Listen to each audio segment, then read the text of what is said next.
Welcome to the Formula for Meaningful Modifications. My name is Janelle, and I'm really happy to have you here joining me in this course.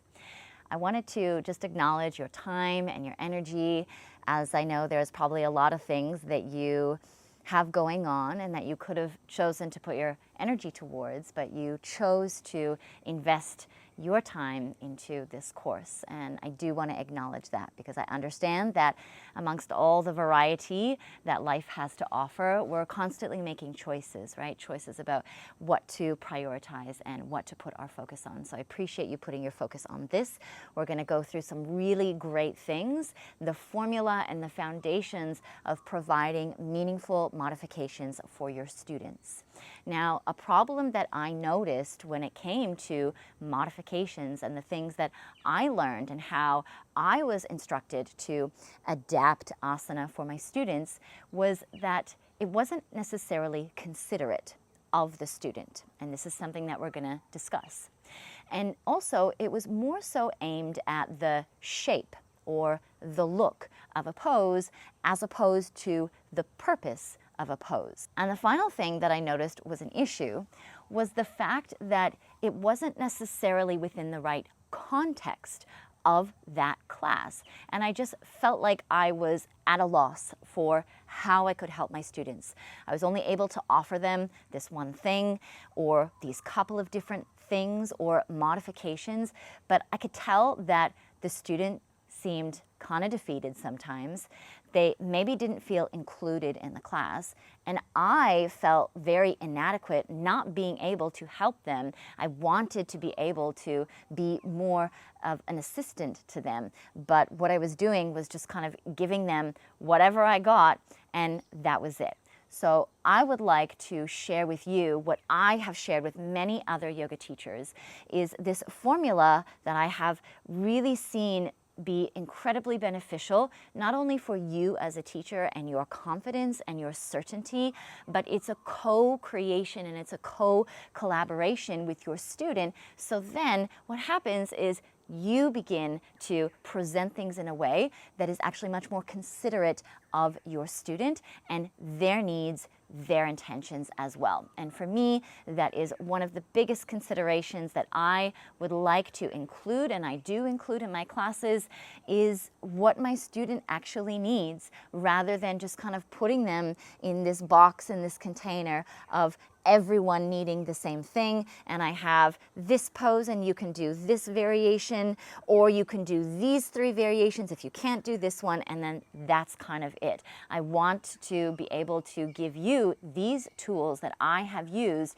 and that many other yoga teachers that I've mentored have used as well, to be able to help your students really feel into a meaningful modification, a variation that really does suit them, and a variation that allows you to feel confident and certain that what you're offering is impactful. Now, over the last 20 years of teaching, I have worked with a lot of different teachers and a lot of different bodies of students, a lot of different intentions of these students.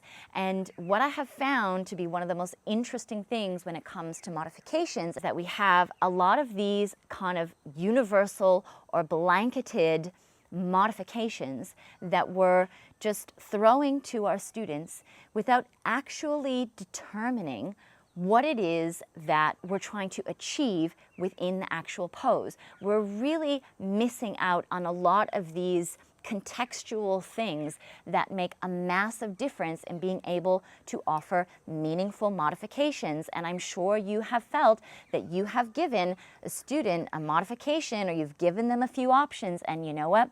Things just do not work. And you're kind of left there going, I don't know. And I think it's great and honorable to say that to your student. I just don't know. And to also acknowledge that sometimes you're not able to offer them something to modify, and therefore it might actually just be better that they don't do the pose at all. However, after you watch this and after you go through this course, I think that you're going to feel so much more equipped to be able to give them something that actually can work for them. And this brings me to the very first foundation, which I have already mentioned, of providing a meaningful modification, the formula that I like to use. And what I go to first is, what is the purpose of the pose? What is the benefit of this pose? Why am I sequencing and teaching this pose in my classes? So let's look at something like a dancer's pose, for example. Now, generally, in a dancer's pose, we're looking at two key benefits, which is balance work and spinal extension. That's generally the two main purposes of dancer's pose, and why we might include it in a sequence, why we think that it's beneficial for our students to practice, and why we want to guide our students through these things. And I'm not saying that there aren't other benefits, obviously there are, but those are generally the main two purposes of that pose. Now, what I see happening quite a bit is we give a modification if someone cannot grab their foot.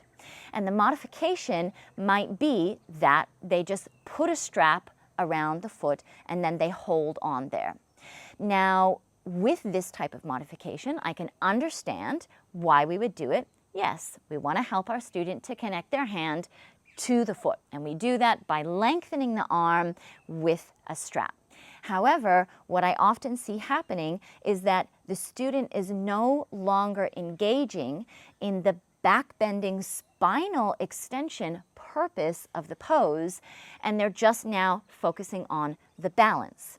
And this isn't the case for every time a student uses a strap, but generally, when they do use a strap, you'll see them kind of just come forward in almost like a warrior three position, where one hand is back with the strap, it's connected to the foot, and instead of the lengthening that we get in like a warrior three, they're kind of just in this T shape, but holding onto one foot with a strap. What I'm saying is, there's not really a spinal extension happening. So to me, that modification actually can lack one of the main purposes of dancer's pose. So what you can do is obviously then address and have a look at that for your student. So maybe they're going to walk their hand further down the strap to be able to create more of that spinal extension in the body. But what I generally see with this type of modification is that there isn't much spinal extension going on, because the focus just becomes, how can I connect my hand to my foot, not how can I engage in the backward bending component of dancer's pose. Now, that's just one example. Let's go to another example where we miss out on the purpose of a pose. I'm going to go to a balance again, any type of balance in general. Now, this is really interesting because I was doing a workshop one time and we were discussing modifications, or what someone could do, a teacher could do, to support their student if they really struggle balancing. Now, I know there are many things that you can do to support your student if they're struggling with balance. However, what this teacher was saying was, oh, well, they should just go to the wall. Like, as a default modification, if your students struggle with balance, just go to the wall, and that's that. I wanted to just present an alternative perception of that. And I said, if the purpose of the balance is to build up the balance, could we entertain the possibility that the student defaulting to using the wall is actually not helping them balance? And if the purpose of their practice and of that particular balancing pose is to get better at balancing and to be less reliant on the wall, then it doesn't make sense for them to constantly hold onto the wall.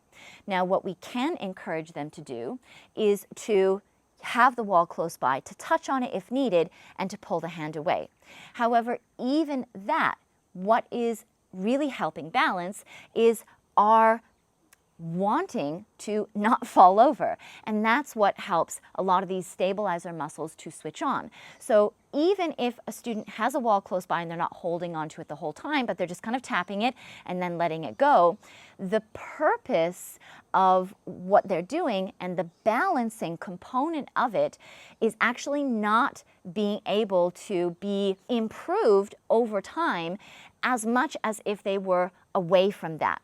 So then we would need to take it upon ourselves to explain to the student, the wall is a great tool, but if you really want to focus on the purpose of the pose, which is the balancing component here, and you want to improve that, then allow yourself to fall over a little bit more than if you were to just hold onto the wall. And now this really does play into what I'm going to be sharing with you in tomorrow's video, which is the intention of your student. And we're going to get into that in more detail tomorrow. So I want to go back to that workshop that I was running, and when I did explain this to the teacher and I asked her to just entertain this as a possibility, she started to reframe the way she was offering her modifications.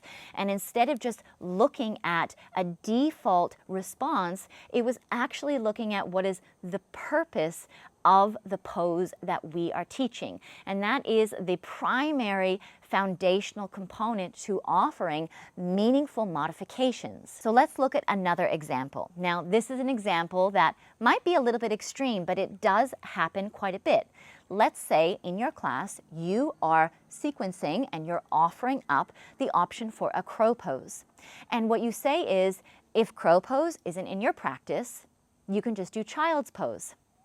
Now, is child's pose helping a student achieve the purpose of crow pose in any way, shape, or form? Absolutely not.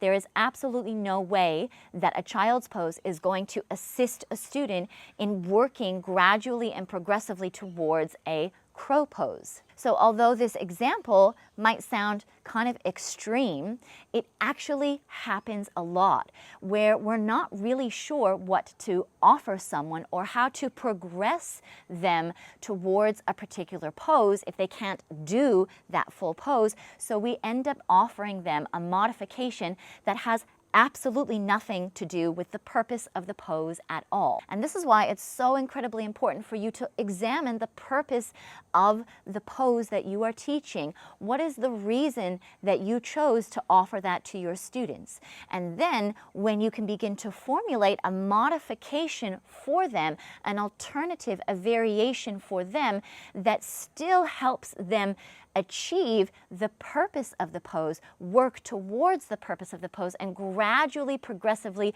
build towards the purpose of the pose, then that really gives so much more meaning to the modifications that you provide for your students. Tomorrow I'm going to share with you, as I already mentioned, the importance of your students' intention.